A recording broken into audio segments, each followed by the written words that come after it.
제대로 협상해서 국익을 지켜주시기를 부탁드립니다. 네, 열심히 하겠습니다. 네, 그렇게 해주시고요. 계속 이어보겠습니다.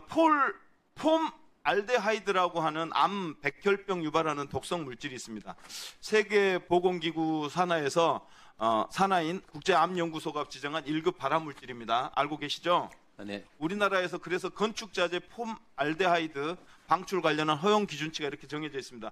환경부는 건축자재 오염물질 방출 기준을 0.02 이하로, 국토부는 건축 친화형 주택건설 기준에 0.02mg 이하로, 친환경 건축 자재 인증도 그다음에 KS 이런 등등의 기준을 가지고 규제하고 있는 거 알고 계시죠? 네, 맞습니다. 세계적인 사례도 해외 사례도 많습니다. 미국은 다우케미칼 기술평가 보고서에서 1990년대 집단 소송 이후에 북미 시장에서 더 이상 생산되지 않습니다. 사실상 퇴출된 상태고요. 독일은 프라이부르크 환경연구소에서 공공 부분 및 일반 건축용으로 사용을 피해야 한다고 이제 권고하고 있습니다. 그리고 일본도 마찬가지고요. 그래서 우리나라도 2018년 다음 장입니다. 국립환경과학원에서 내부 보고서에 보면 페놀폼에서 단열재 방출량이 0.209mg으로 기준치의 10배가 검출됐다, 이런 보고서가 있어요. 근데 지금 우리나라 보면 단열재에 대한 기준이 없어요. 그러니까 폼 알데히드에 대한 여러 기준들은 있는데, 폼 알데하이드에 대한 기준들은 있는데 그것을 단열재로 쓰는 것에 대한 기준은 유기단열재에 대한 기준이 없단 말이에요. 그래서 이게 현장에서 한 10배 이상 현장 조사해보면 10배 이상 나타나고, JTBC에서 보도에 따르면 루스룸하고 환경부 국립환경과학원하고 공동 연구를 했는데 L사의 페놀폼에서 폼 알데하이드가 0.068mg이 검출됐어요. 이게 허용 한도를 몇 배를 초과하는 엄청난 양이 발견됐는데 사회적으로 큰 파장이 일었던 거 기억나시나요 혹시? 네, 저도 본 것 같습니다. 네, 우리나라 폼 알데하이드 법적 기준치가 아까 얘기한 대로 각 부처마다 기준치가 있는데 PF 페놀폼 단열재에 대해서는 관리 사각지대예요. 다음 장 넘겨주세요. 2018년 아까 말씀드린 대로 2018년 국립환경과학원 보고서라든가 JTBC 보도에도 불구하고 여전히 관리가 안 되고 있어요. 이게 의도적 방치인지 암묵적 묵인인지 모르겠는데, 이 한국건설기술연구원이라는 데서 2021년에 연구소 보고서를 냈는데 기준치에 충족한다는 말도 안 되는 보고서를 냈어요. 그래서 이 보고서를 추적했어요. 국토일보에서 추적을 했는데, 이 한국건설기술연구원이 작성한 보고서에 사용된 샘플이 현장에서 직접 채취한 게 아니라 업체에서 제공한 걸 썼다는 거예요. 그래가지고 이런 결과를 냈어요. 기준치에 충족하다. 이게 말이 되냐 말이죠.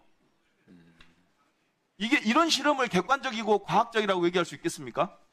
공정하다고 얘기할 수 있겠습니까? 신뢰할 수 있다고 얘기할 수 있겠습니까?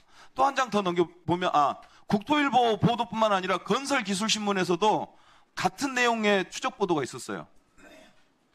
이 문제는 사실은 국가기술표준원이 해결해야 될 문제예요. 산업부 산하기관. 혹시 나와 계신가요? 국가기술표준원?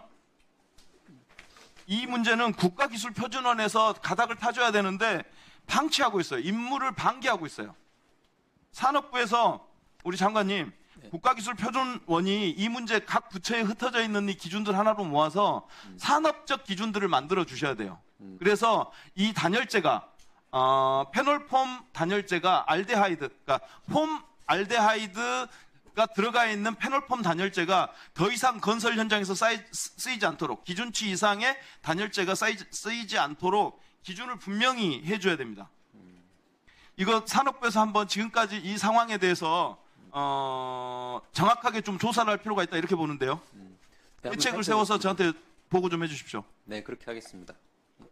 뒤에 원장님. 네, 그렇게 하겠습니다. 이 문제 제가 말씀드린 자리에서 구체적으로 말씀 안 들어있는데, 네. 국가기술표준원이 큰 실수한 거 알고 계시죠? 네, 알고 있습니다. 제가 이 자리에서 말씀을 따로 안 드립니다. 네. 여러 정황들이 있는데 오늘은 따로 언급을 안 하는 이유가 한 번 더 기회를 드리는 겁니다. 네, 알겠습니다. 그래서 페놀폼 단열재에 대한 기준 빨리 마련하셔가지고 현장에서 더 이상 이 페놀폼 단열재가 더 이상 쓰이지 않도록 해야 돼요. 쓰이더라도 기준치 이하인 것들만 써야 되는 거예요. 근데 그 기준 자체가 없는 거예요. 그런데 결국 이게 새집 증후군의 가장 큰 문제를 일으키는 이게 원인이거든요. 알고 계시죠?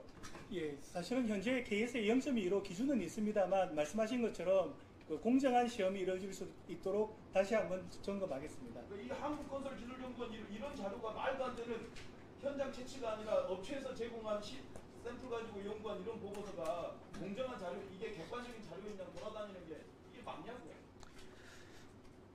안 되겠죠.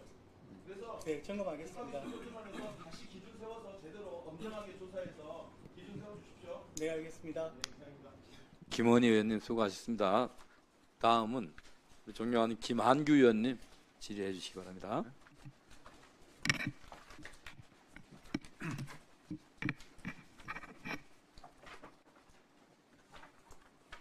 산업부 장관님, 네. 통상 협상에 수고가 많으십니다.